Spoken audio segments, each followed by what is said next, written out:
Book 101 review. Book 101 is all about the books that I read for the last 40 years. And today I have my special guest, president of the Sanaghan Group, and of course, the author of several books, none other than Mr. Patrick Sanaghan.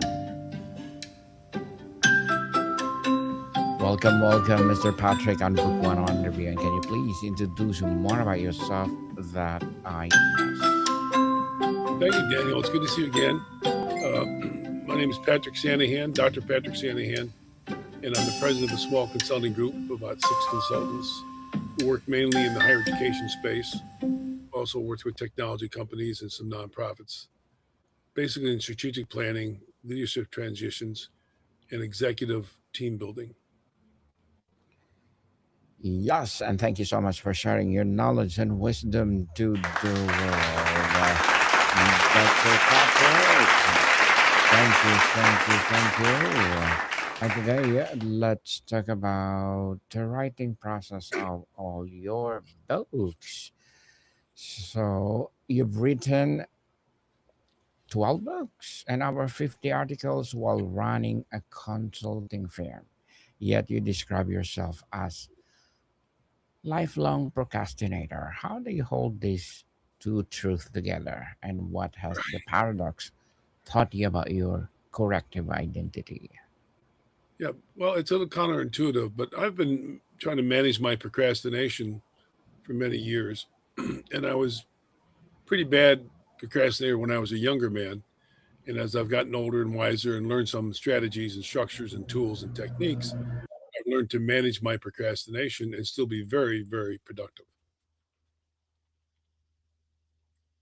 Very well said, Mr. Patrick.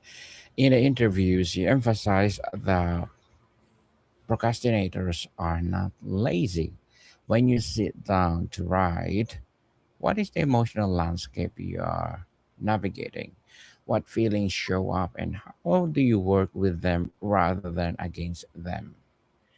That's a great question, Daniel, because procrastination really is a kind of an emotional management issue.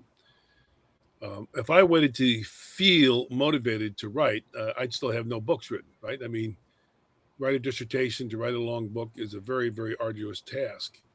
So one of the things that's for your listeners and viewers to think about is if you can set yourself up in a routine, something that you do on a kind of routine basis, it'll create momentum and action moving forward. So I try to write 4 hours a day when I'm in my office. When I'm on the road, I can't do that obviously, but I'm usually taking notes. It's always good to have an idea catching system when you're on the road, anytime actually. But I try to say 4 hours. I work for half an hour and then I take a break. I work for half an hour and I take a break. And when I first started writing, I thought you had to sit down and just punch it out for hours and hours and hours. And that's not true. If you do what we call chewable chunks, 30-minute time boxes, some people call the Pomodoro technique. It's been around for about 30 years. And they work in 20-minute segments with 10 minutes off.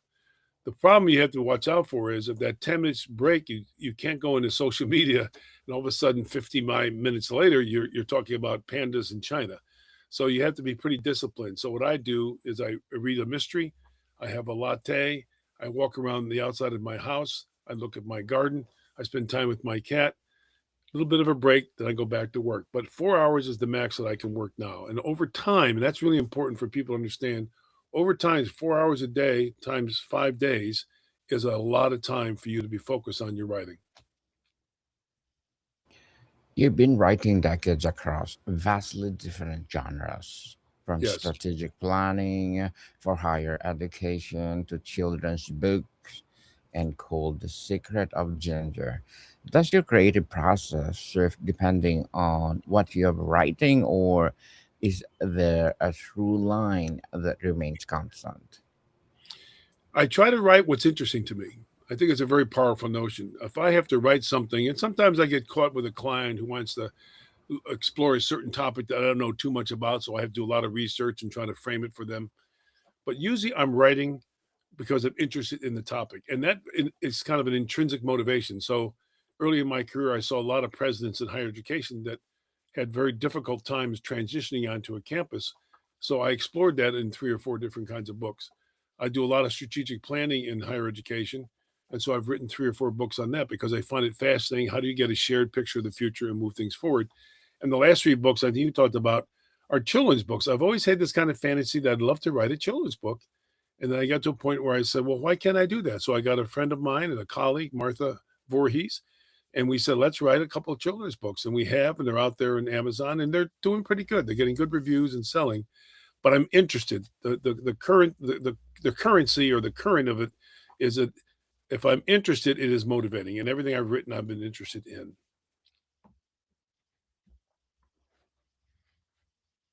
Interesting. Dr. Patrick, you've spoken about addiction to business and how it can masquerade as productivity. How do you protect actual writing time from seductive pull of feeling busy but not necessarily creative? Yeah, well, there's an old Kierkegaard who I guess is a philosopher. I have this in my office. He's got a great quote: "Busyness is a decision," and you can be busy doing stuff but not producing much. And so, one of the things that I do, and I think we might have mentioned this before, is I have a way to keep my progress visible. So every time I have my 30-minute work period, I check off on a list. Okay, that's 30 minutes. That's an hour and a half, and I can begin to see progress in the time that I'm investing in the writing.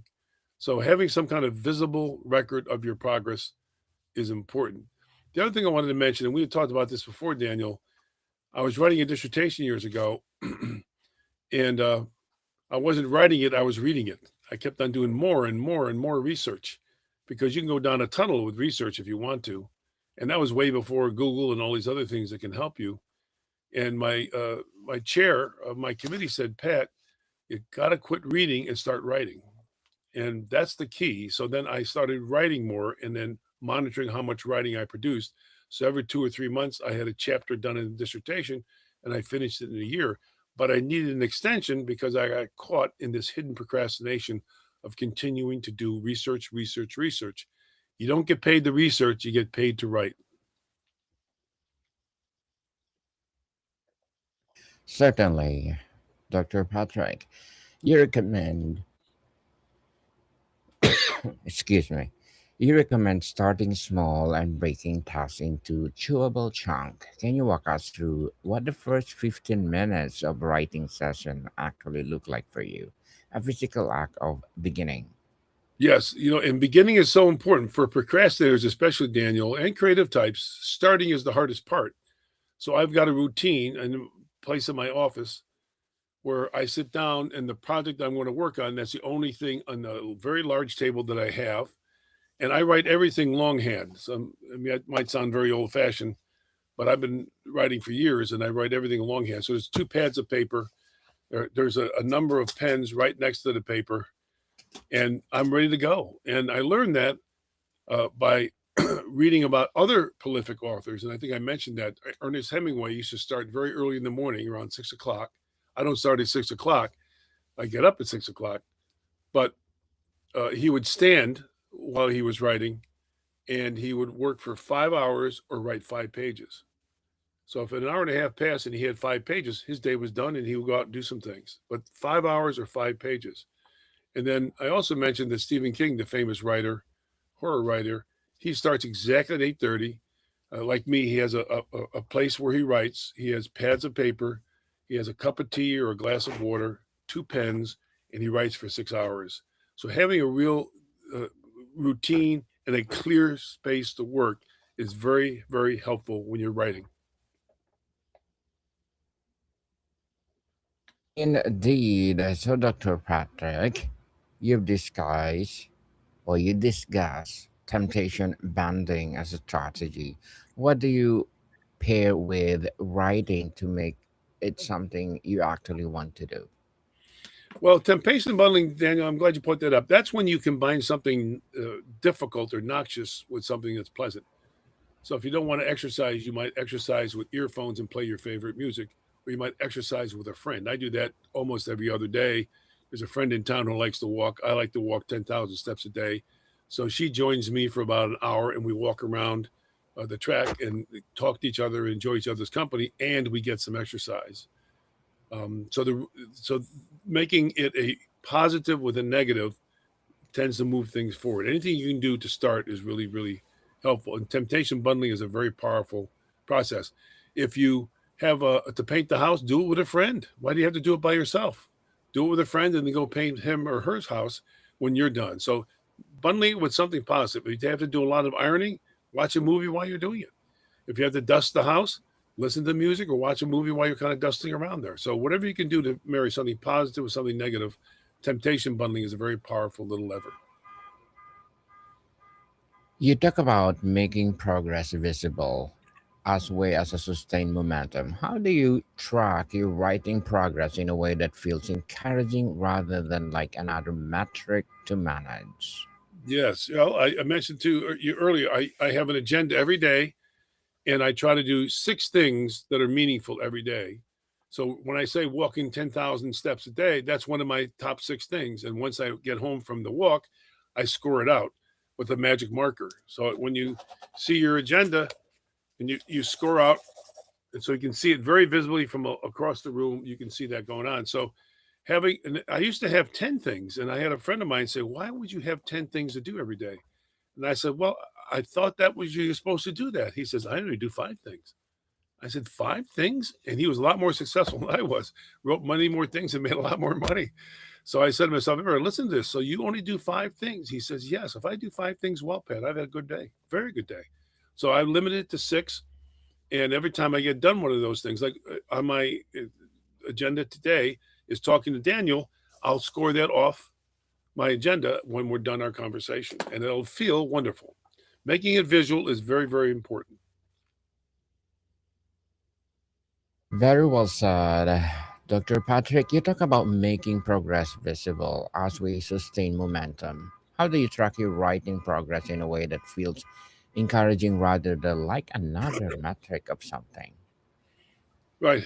I try to, one of the things that I've done over the years too, Daniel, is a little bit of a different tool and technique than scoring off my agenda thing, is that when I work, I put across my desk on a board 6 of these post-its because each post-it represents, I'm sorry, 8 post-its because each one represents 30 minutes of time. And I have a timer on. So I put the timer on, I begin to write or read or squiggle and do pictures, whatever it is to get my creative juices going. The timer goes off. I step up. This is important. I cross my desk, I take one of the post-its and I rip it up. And it feels wonderful. It feels like I hit a home run or hit a good golf shot. And then I sit down. The physical act of getting up, going over there and tearing up that post-it and then sitting down is very, very motivational and creates a lot of motivation to continue. And as the day goes on, I have 8, then I have 6, then 5, then 4, and more is like, let me complete this. So using post-its as a marker, rip them up when you're done your 30 minutes or your 20 minutes or your hour is very motivational. Nice trick. Dr. Patrick, you authored extensively. How do you navigate the vulnerability of sharing early draft or half form ideas with collaborators? What makes co writing relationship work? I think that's a great question because uh, I've co-authored a number of books, and I'm very careful who I write with. And I've never had writer's block. I didn't say I'm a great writer, but I've never sat down and say, "Oh, Lee, what do I do here?" I'm pretty prolific that way, but my writing is very informal. So I usually partner with a co-author who knows a little bit about the subject. He doesn't have to know, or she doesn't have to know as much as I do. But what they do, they love editing, they love punctuation, and they love quotation marks, and they love reference setting. I don't like those things, and I'm not good at it. So I have paired with someone who loves to do what I don't like to do, and I can do some of the things that they can't do. So when you look for a writing partner, make sure that you have uh, skill sets that are different but compatible. And so that's enabled me to write a number of books with people who have a different skill set than I do.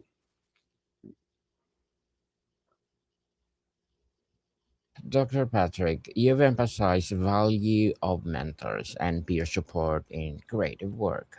Who has been an unexpected writing mentor for you, and what did they teach you about the craft?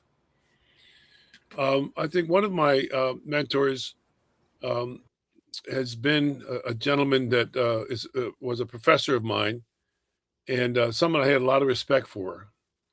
And we wrote my first book together with him and another colleague. And what made it work, Daniel, was what we call accountability partners. An accountability partner is someone that you give your word to and you commit to do something. And that could be writing, that could be uh, starting a project, that could be getting a degree. Um, but it's really important that the accountability partner is someone you respect and admire because when you give your word, excuse me, you don't want to let them down. So every time with this professor who was senior to me about 20 years, we would get together once a month to review our progress. I never came unprepared. I never said, "Hey, I had a busy month. I couldn't get to it," because I did not want to break my word or disappoint him. And we produced a 450-page book on strategic planning in about a year because the accountability kept us moving forward in a very positive and constructive way. So having a mentor or an accountability partner is very helpful. Dr. Dr. Patrick, you've written for very different audiences: Yes. university leaders, children, organizational consultant. How do you find the right voice and entry point for each reader? Well, I mentioned earlier, I do a lot of research. I mean, the children's book is just that's been a lark and been a lot of fun. The other books I have written are very heavily referenced. In higher education, you just can't have a bunch of ideas and sling them around. You have to have lots of references and lots of evidence to support your ideas and your theory. So I do a ton of research. When I start a book, what I usually do is 100 hours of research, and that could take 2 or 3 weeks. But I kind of bury myself in the topic. And then what I do is I take some notes while I'm doing that. I'm a note taker. I like to take notes all the time. I write everything longhand, but I'm taking notes as I'm kind of in my 100 hours of research. Then I take my 100 hours of research, the papers, and I begin to synthesize them and say, okay, what are some of the big ideas, the themes that are emerging? What are consistent ideas and interesting topics that emerge out of that? So I get buried in the research. Then I get up, I look at my notes and begin to do some summarization.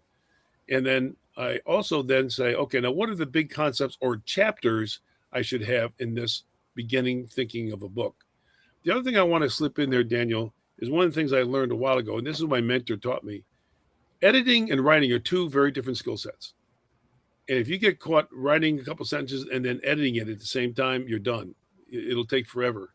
So I just kind of write. I just kind of write. Don't judge myself. Don't just kind of produce. My first phase of the work is to produce, produce, produce, and then I refine, refine, refine. Unless I can find a partner, which I've done about 90% of the time, who loves to do the refinement and the punctuation and the references better than I do. So digging in deep, sense making, summarization, and then beginning to put together a book. And that's worked for me for many, many books. Dr. Patrick, you've argued that self compassion is more effective than self criticism in overcoming procrastination. What does self compassion look like in a practice on a day when words simply won't come? Yeah, no, I think that a lot of the research that's been done on procrastination actually has been done with university and college students because it's a body of work. There's usually 15 weeks in the semester, so you can kind of see how students produce. And you can imagine if I start week one, when you reach 14 and there's only 1 week left, students get very stressed out, get very anxious, and tend to stay up all night smoking and drinking and do all kinds of things so they can finish at the end. And and oftentimes when they do that kind of process, they will lose a whole grade because the quality is not limited. When you go to the very end, you can't refine your thinking, so you're giving rough draft stuff to your professor. And what they found was the professors who said, okay, you dropped the ball this time. What did you learn about it? And how do we make sure that doesn't happen again in the future? Not beating yourself up. And there's no research that I'm aware of. We had mentioned this before, where beating yourself up and saying, golly, Pat, you should have done better. You should be smarter. You should helps with procrastination. It's being self forgiving, a little bit of compassion, saying, tomorrow's a different day. Let's make sure we can start something and do something. and move some of the things forward. So just being careful. A lot of times we're much more careful with friends than we are with each other. Or with ourselves, I should say. And if you can be kind to yourself, just like you would with a best friend, you will move things forward. Hmm. You've noted that motivation is a very small resource that gets Yes. worn out with use. How do you structure your waiting or your writing life knowing that motivation is finite? Yeah, I learned this a few years ago. There's a guy named Dr. Baumeister. I think he's out in the University of Kansas, and wrote a book called Motivation. And there's a lot of myths around motivation. And what he found is a very finite resource, a very small resource. He says like a battery that overuse becomes dead. So you got to use it very effectively and very strategically. And some people have to do it when they start a task, because when you start a task, there's about half the time you'll continue. So starting it, saying, okay, let's do this, let's punch this thing through at the beginning of the task. Some people fail in the middle and then they kind of go someplace else. My biggest challenge is at the very end. The last mile is the most difficult. And I'm dealing with that right now with the book I'm finishing. That I know that there's about 5 days more work that I have to do to refine things. So I'm using my extra motivation, visible rewards, chewable chunks, making the social activity to push through and accomplish that. So motivation is not an unending well you have in the backyard you can dip into. It's a very finite resource, so you have to use it very, very, very strategically. And there's another thing too, Daniel, if I can kind of diverse it a little bit. There's a guy named Daniel Pink, Dr. Daniel Pink. He's a psychologist. He's written about 15 books, and he's got a YouTube channel called Pinkcast. He's really smart, and he said that there's three things that you need to be thinking about around motivation. This is effective for leaders and individuals. The first thing: does your work have purpose? Do you feel like it adds value, that it makes a difference in the world? So purpose is very important. The second one: are you getting better and better at what you do? Mastery. What I wrote 15, 20 years ago is significantly different than what I can do today. So the feeling that you're getting some mastery and you're improving and you're achieving is really powerful. And the third one is, do you have some autonomy? And so I can write when I want to write, right? I don't sit down every day at 7:30 and start writing. I could do that at 1:30 in the afternoon. I tend to be a day person, but one of my writing partners starts kicking in around 1:30 or 2 o'clock in the afternoon. So we kind of negotiate when we start writing together. But it's important to have some kind of autonomy, where you want to work, what you want to work on, with who you want to work with. And those three elements, purpose, mastery, and autonomy, are very powerful themes in the motivational field that people should probably think about and consider. Very well said. Dr. Patrick, you've written about leadership transition for decades. As you reflect on your own writing journey, have you noticed transition in your own voice or concerns over time? I think I've been told by my friends that I write like I sound. And when I first heard that, I said to myself, "Was that a good thing?" But when you read my writing, whether and some of the topics are very complicated, but I read so that people read it and it's practical and they get it. To come up with 17 syllable words to impress people is kind of silly. So I tend to write how I talk, and it's very accessible. I'll use big words once in a while, but I'm not here to impress the reader. I'm there to educate the reader, and so I try to write in a style that's very informal, and it's very accessible, very readable, and very practical. Just about everyone who reads one of my books says, "Oh, I understand this, and I can use what you just wrote in the work that I do." So that's what's really important for me. Very well said, Mr. Patrick. You've spoken about the importance of purpose in sustaining work. Has your sense of purpose as writer shifted from your first book to your most recent? Well, it's a lot more fun now. One of my first book I wrote with two other guys, as I said, one was a mentor and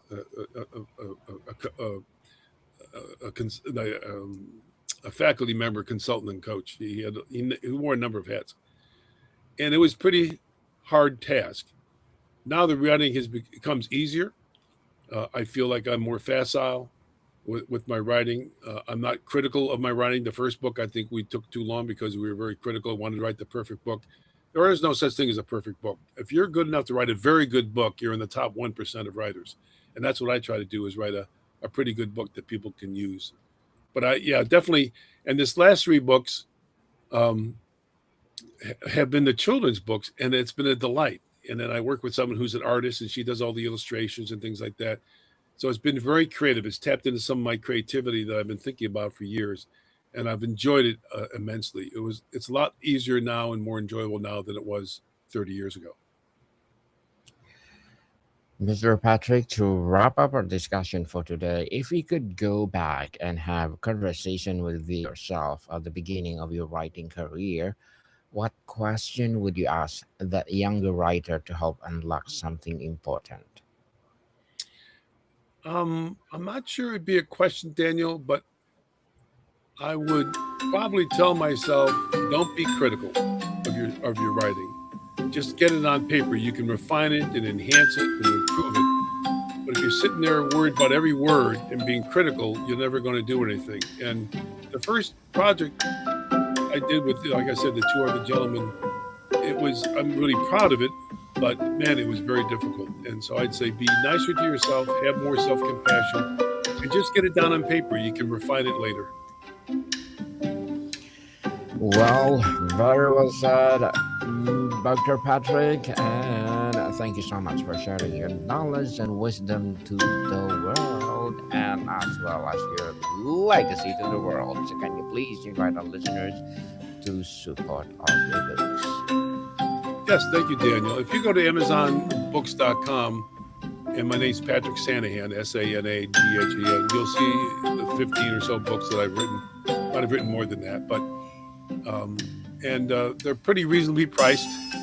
And the last two that I've written before the children's book, one was on procrastination and one was on creativity.